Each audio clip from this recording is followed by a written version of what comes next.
Après la story de Manon où elle règle ses comptes avec Carla, cette dernière lui répond et la clash fort.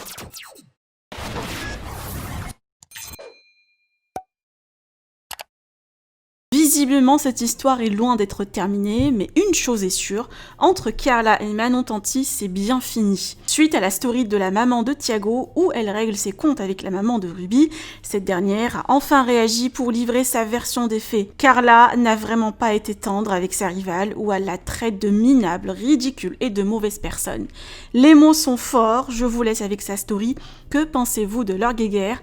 Vous pouvez partager vos avis en commentaire et n'oubliez pas de liker la vidéo et de vous abonner à la chaîne. Les amis, suite aux proportions que ça a pris toutes ces histoires, je ne m'en suis pas mêlée parce que je me suis jamais mêlée sur les réseaux sociaux pour critiquer l'un, l'autre. Je trouve ça ridicule. D'ailleurs, les personnes qui font ça, pour moi, je les trouve mais tellement minables.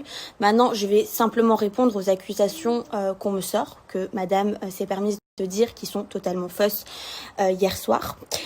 Tout simplement pour répondre. Alors déjà, Manon, je suis très contente que tu m'estimes tellement qu'à quelques heures de ton accouchement, tu es en l'envie de parler de moi pendant 30 minutes de story. Ça déjà, je suis hyper flattée là-dessus.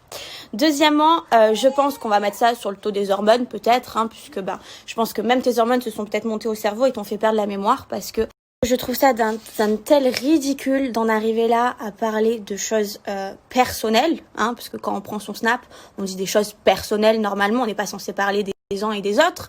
Mais bon, vu que madame le fait, je vais donc y répondre maintenant une bonne fois pour toutes. Alors que ce soit clair maintenant. Déjà, toutes ces insinuations par rapport à des blogueurs, je n'ai pas parlé à des blogueurs. Je ne sais même pas de qui tu me parles. Si tu penses que des blogueurs, je les paye pour balancer des scoops, ça fait 50 télé que je fais, j'ai pas le temps. J'ai pas le temps pour ça. Tu sais, dans ma vie, je m'occupe de ma fille, dont je suis très fière. Et tous les jours, je m'en occupe.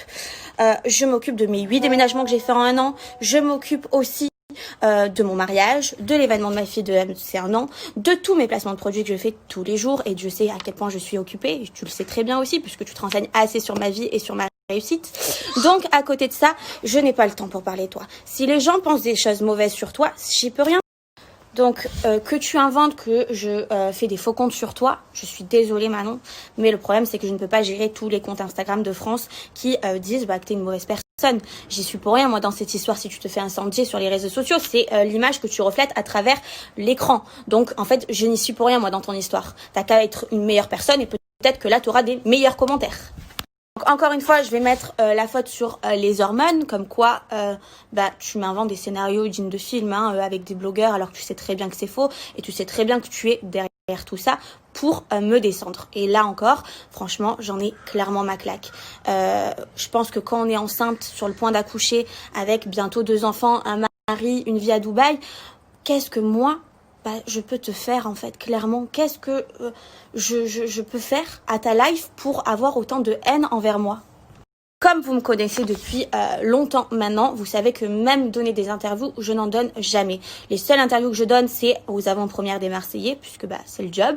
Mais à côté de ça, jamais je contacte des journalistes pour raconter ma life, parce que moi, tout simplement, le buzz, parler des histoires des uns et des autres, ça ne m'intéresse pas. Donc Manon, je pense que tu compares toi et moi, puisque ce n'est pas moi qui vais dans des baignoires en maillot de bain pour critiquer les uns et les autres. Ça, c'est plutôt ton mode d'emploi à toi, mais pas le mien. Et pour en revenir à cette histoire du jour de l'an, qui clairement, j'en ai ma claque, mais vraiment. Pendant ce jour de l'an, on avait donc un groupe où on s'était mis d'accord sur les paiements du restaurant, les paiements des boîtes de nuit.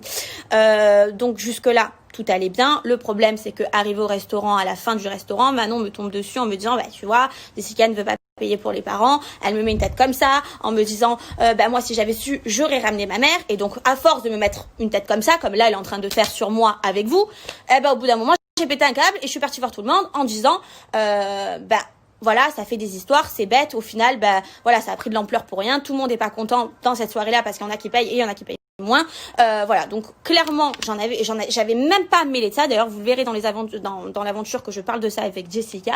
Je me suis mêlée au mauvais moment d'une histoire. J'ai dû rentrer parce que mon téléphone, je n'avais plus de batterie. Donc pour vous dire que je me suis retrouvée au départ dans une histoire qui ne me concernait pas, où au final, j'ai appris que le matin, c'était Kevin qui avait payé la différence de la note. Donc en plus de ça, on nous reproche des trucs alors qu'en vrai on a payé et que oui ok j'avais pas à m'en mêler. La première, j'ai fait une erreur, mais à côté de ça je trouve pas ça une histoire si grave et dramatique. Et pour le reste de la soirée, vous le verrez, je ne vais pas spoiler tout ça puisque j'ai eu des discussions avec Jessica lors de l'aventure là qui est en train de se passer à la télé. Donc je vous laisserai découvrir les épisodes tout simplement. Pour en revenir aux disputes entre Manon et moi, ça n'a rien à voir avec le jour de l'an. C'est-à-dire que là, elle prend parti sur le jour de l'an, sur ce qui s'est passé. Mais en fait, l'histoire qu'on a, l'une et moi, c'est par rapport à ma liposuction. Donc c'était il y a 2 mois de ça, avant le fameux tournage. Hein. Donc le jour de l'an, ça datait de décembre. Entre-temps, on se parlait.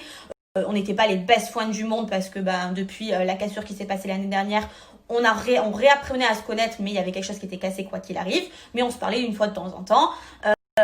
Donc du coup, forcément, quand j'ai fait ma lipo, j'ai pas jugé utile de l'appeler pour lui dire « Oh, tu sais, je vais me faire une lipo. » Non, voilà, je l'ai pas averti. Et elle a mal pris, mais mal pris. C'est-à-dire que tellement qu'elle a mal pris, elle a harcelé les gens pour savoir si je m'étais fait oui ou non une lipo. Et donc, on a un groupe des Marseillais où du coup, il y avait toute cette discussion à travers ma lipo. Hein. Ça prenait une grande partie. Bizarrement, c'est fou, hein. Tout ce que je fais ça dérange. Et au bout d'un moment, en fait, j'en ai eu ma claque parce que je trouvais que son comportement et sa manière de parler était hautaine et méchante. Donc là, j'en ai eu ma claque et je lui ai dit mes 4 vérités en face sur notre vocale. Donc si tu as la mémoire courte, Manon, je t'invite à reprendre cette discussion pour tout simplement voir tout ce que je pensais de toi. Donc me la jouer choquée à travers l'épisode, je le comprends pas.